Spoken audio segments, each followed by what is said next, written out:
when Loose Moose first started.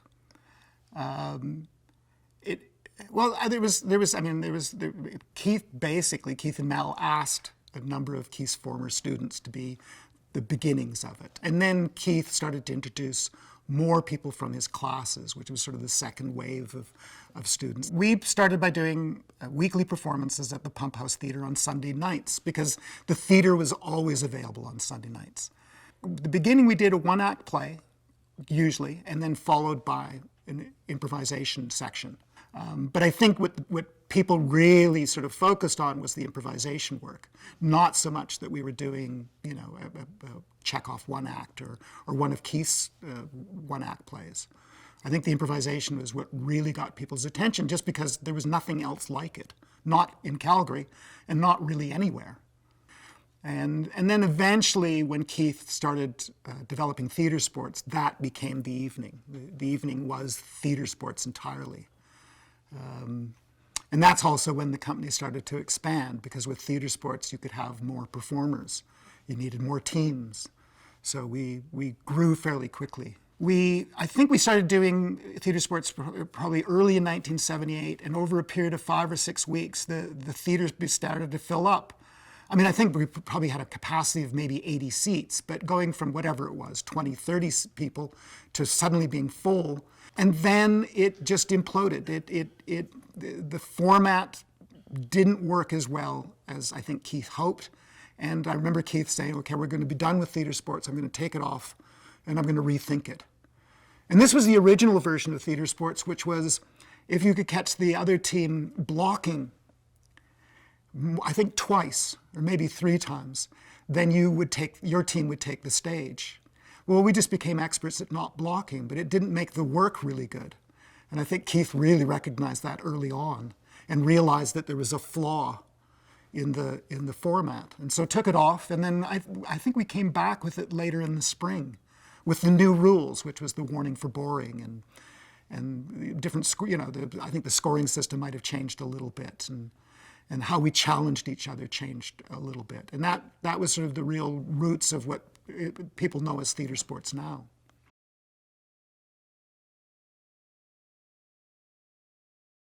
Keith's, or at least one of Keith's inspirations for Theatresports was professional wrestling, which Keith describes in England at the time was done on a theatre stage. And so they played to the audience. Well, it's quite obviously a theatrical event with sporting aspects to it. And so that, if you understand that, then I think you can start to understand what the competition in Theatresports is. And it's not about winning. The real competition is between the players and the audience against the judges. And if you know that, then everything becomes clear. Then it's not a competition between the teams, really. It is for the audience, but you're trying to get the audience to cheer the teams and boo the judges.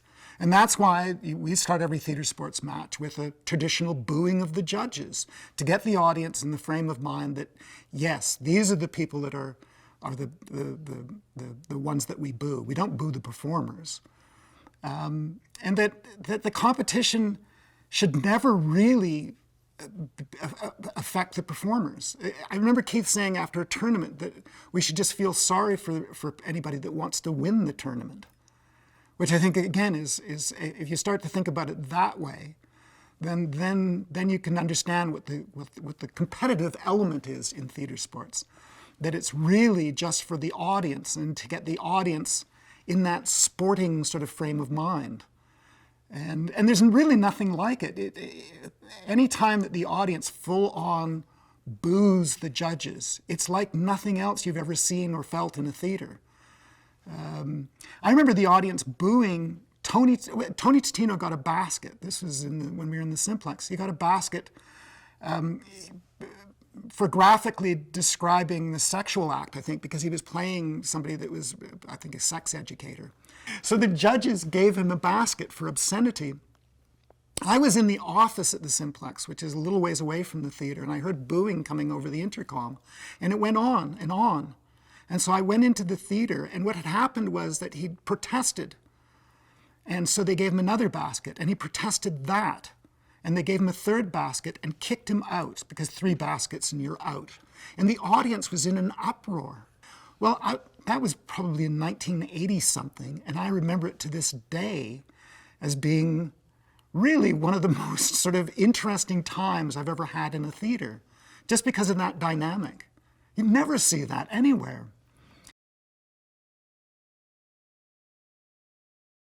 I think many people consider the heyday of Theatresports was probably the early 80s, around 83.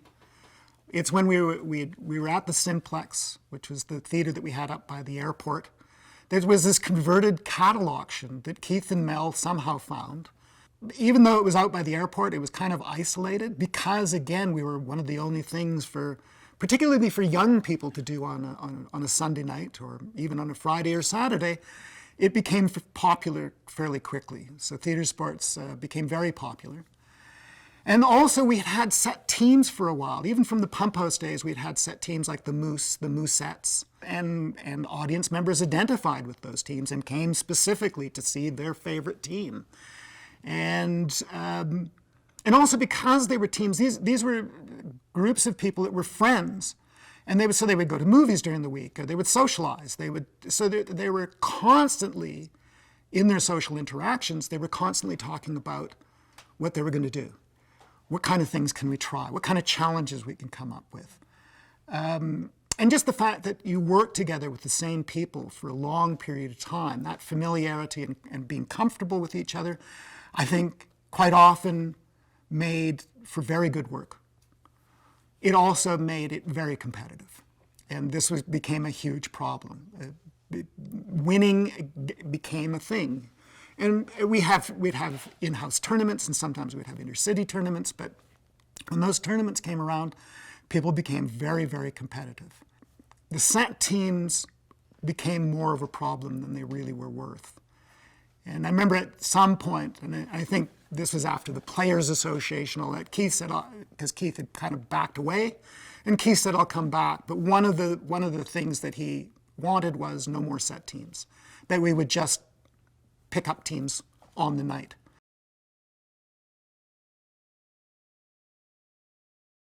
I think when the performers are willing to take risks, when they're willing to tell stories, when they're looking at the variety that's required in the show, so it's not all the same, when there's sort of genuine surprise, that when you're challenged to something and then the other team does something that you couldn't possibly have imagined because it really was a truly spontaneous moment and they were inspired in that moment. So that's something magical, and you can see it. You can be witness to it. You can experience it. When it becomes, when people get too caught up in trying to win, or trying to be good, or trying to be funny, or trying to be interesting, or they're only concerned with high scores, or they get caught in the trap of playing to the audience's laughter, then it becomes problematic. And I think that's why Theatresports is, I think it's a very difficult format to get right. I don't think it's an easy format. It's an easy format for the audience to understand, which is good, but it's a difficult format to get right because there's so many different elements that can go wrong.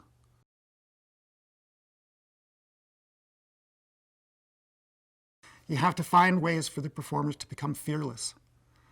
That they're no longer, their behavior is no longer dictated by their fears. And that's really, really difficult. It's interesting to me, too, that Keith always, or at least from the very early days, we always had a 10-minute game. We always had a place for rookies to step in. Keith used to say it's all theory until you put it in front of an audience, which is, I think, is absolutely true. Sometimes you get wonderful results in a class or a workshop because you all know each other and you're familiar and it's great. But until you put it in front of an audience. And so you might be able to get somebody to be comfortable in front of their classmates, but once you put it in front of a live paying audience, different things happen to you. Your behavior changes, and fear, if it takes over, starts to become a huge problem. So I think if you could make the performers fearless and not concerned with winning, then the Theatresports could be brilliant.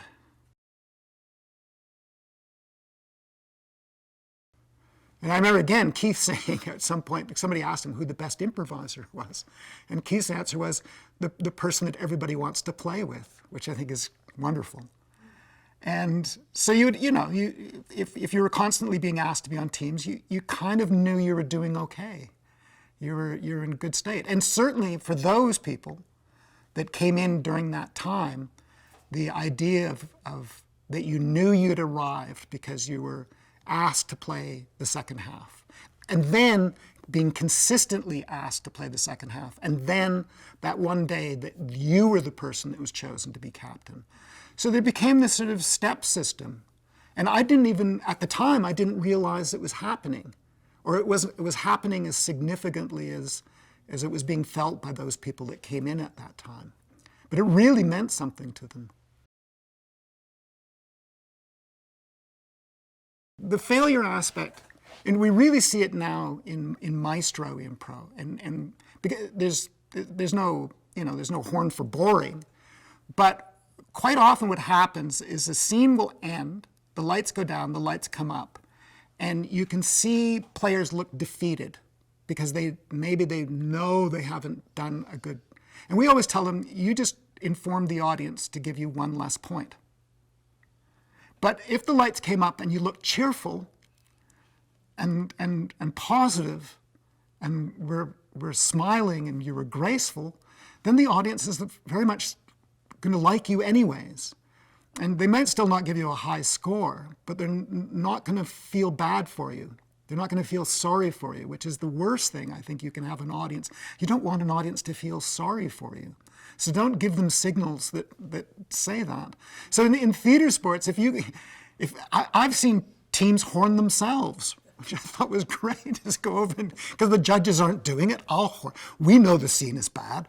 You horn yourself. Well, the audience is delighted with that behavior. If you get horned and the lights come up and you're smiling like an idiot and you bow or you curtsy and then dance off stage, the audience, I can't help but think, what a wonderful person. What a wonderful, charming person, because that's not how they would behave.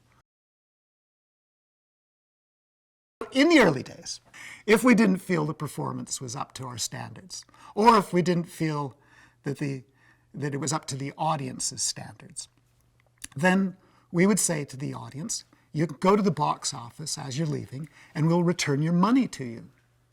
Well, a lot of times people would go to the box office and say, I don't want my money back. I thought the performance was fine.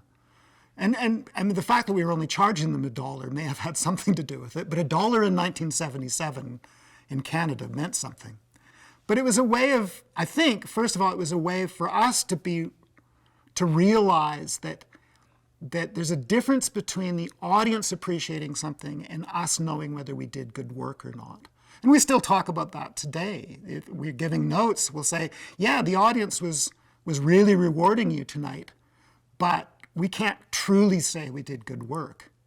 So you can take that home and think about that, but just because the audience is laughing or they're applauding doesn't necessarily mean you're doing really worthwhile things on the stage. And also, people talked about it. That was the other thing. I went to a theater last night and they offered to give me my money back. That never happens.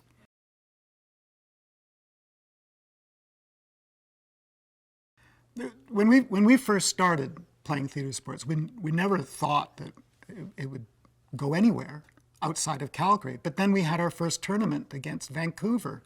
And then we understood from Keith that they had started playing in Denmark. And so you started to realize that, oh, this is going to be going places. And then it spread to, I think, Seattle, and then now it's played everywhere.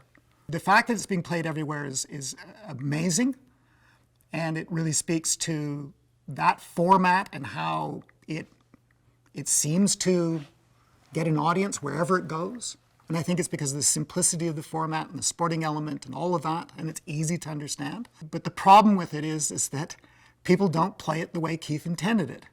In many places, they'll do away with the horn, which is ridiculous. It's the most dramatic part of theater sports, when that horn goes off. I think people get rid of it because their egos are in play, and they don't think that Maybe they don't think they can be boring, but I saw Theatresports, or was involved in a Theatresports tournament once, where the MC spent the first 20 minutes doing sort of a stand-up routine, like they don't trust the improvisation. And I mean, Keith has always maintained, and it's certainly played out this way, is that the further his ideas get away from him, the more they get changed. And I don't think Keith's ever been against changing things if there's a reason for it. But if there's no reason for it, or if it's just to make it safer, then it's really an issue. In many cases, it's not what Keith intended. And yet it's associated with Keith's name. And I run into people who will say, oh, Theatresports, oh, you know, and if they know anything about Keith or Keith Johnstone, it's related to Theatresports and what they've seen. And it's unfortunate, because it's not a true representation of Keith or Keith's work or Keith's intention. And yet, because Keith's name is associated with it, I think sometimes people get confused as to, you know, what it really is. You can have financial success. Theatresports, and again, I've seen this in a number of different places, where Theatresports, in my estimation, done badly, has garnered huge audiences. And you watch it and you go, this is so predictable. And it looks like they have set sort of things that they do to get the audience in. But they're successful. There's 400 people in this theater and they're cheering. So how do you argue against that? But to me, it always comes down to, I think if you've been consistent, if you've been consistent for too long, then there's an element missing. If you're no longer failing, I think there's a problem. I think you need to, if you're doing really well, then I think you need to take more risks.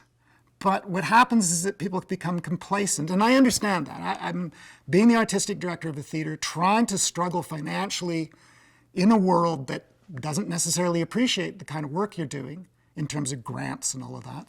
And if you're dependent on getting people in the seats, you can become very complacent very quickly. Having said that, I do think you can sort of see signs that there's more and more people that are getting what Keith was after. And that gives you a little bit of hope going forward, that there's more people out there that are working towards doing the work as best they can in terms of what Keith intended. Keith, as a director of plays, I've had a fair amount of experience with working with Keith on both his own scripts as well as scripts of other people, like Godot. But Keith's approach to it was what was really remarkable for me. And that idea that, hear Keith's voice, stop doing so much, stop acting.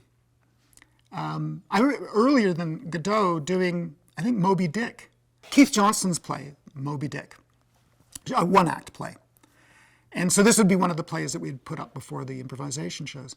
And at some point, Keith had Frank and I pile a bunch of furniture in the center of the studio we were working in, and then chase each other over the furniture, climb over the furniture as we did the dialogue to stop us from acting. And again, very much so with Godot. I remember at one point he got, I think, a little frustrated with Mel and I. So I remember that Keith had he had me do it as spaghetti. And well, my mask, my half-mask spaghetti. And I think Mel had a mask that he used at that time as well. And of course, the masks just do it. There's no pretense of acting. They just do it. They just say the lines, exactly what Keith wants. So you take the mask off, and Keith looks at you and goes, well, the mask can do it. Why can't you do it? And it's like, oh, yeah, okay. Because really, I mean, I speak about spaghetti like he's another person outside of myself, but in fact, I am in the mask. And if the mask is capable of doing it, then why wouldn't I be? It's that sense of really being there, really being in the moment, really listening, really just say the lines. What Keith was always after us, stop doing so much. Stop trying to act. The relationship between the improvisation and the acting is, and again, at the time all of this was happening, I wasn't really aware of the connection. It seemed to me, oh, we're doing improvisation, and oh, we're doing a play. Once I started to understand the theory behind the improvisation exercise, isn't it? One of the things I realized years later is that when I first started taking classes from Keith never really talked about the theory behind these exercises. It wasn't until years later. But once you started to understand that theory, then you started to see how it related to acting. That many of the same issues that improvisers have, actors have the same issues. Trying to control things, not being in the moment. The split attention work, that work, where you're splitting the attention so that in some sense a more sort of true version of you comes out. And so it wasn't until years later that I realized, oh yes, of course, the improvisation training is such good actor training, that they really are related. I think the one thing that improvisation did was it certainly made it more comfortable being on stage. If you could improvise in front of an audience, doing text didn't seem quite so scary. Traditional theater has quite often had a very dim view of improvisation, or at least the kind of improvisation that Keith's work is.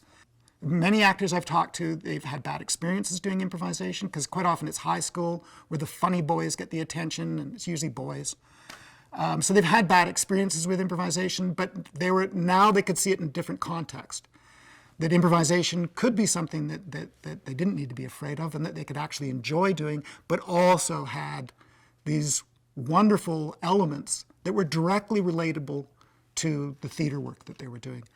So I'm very hopeful now that we're going into a period where traditional theater practitioners understand and appreciate the value of Keith's work for actors, because that's definitely it's definitely there. We need more actors that understand the value of improvisation.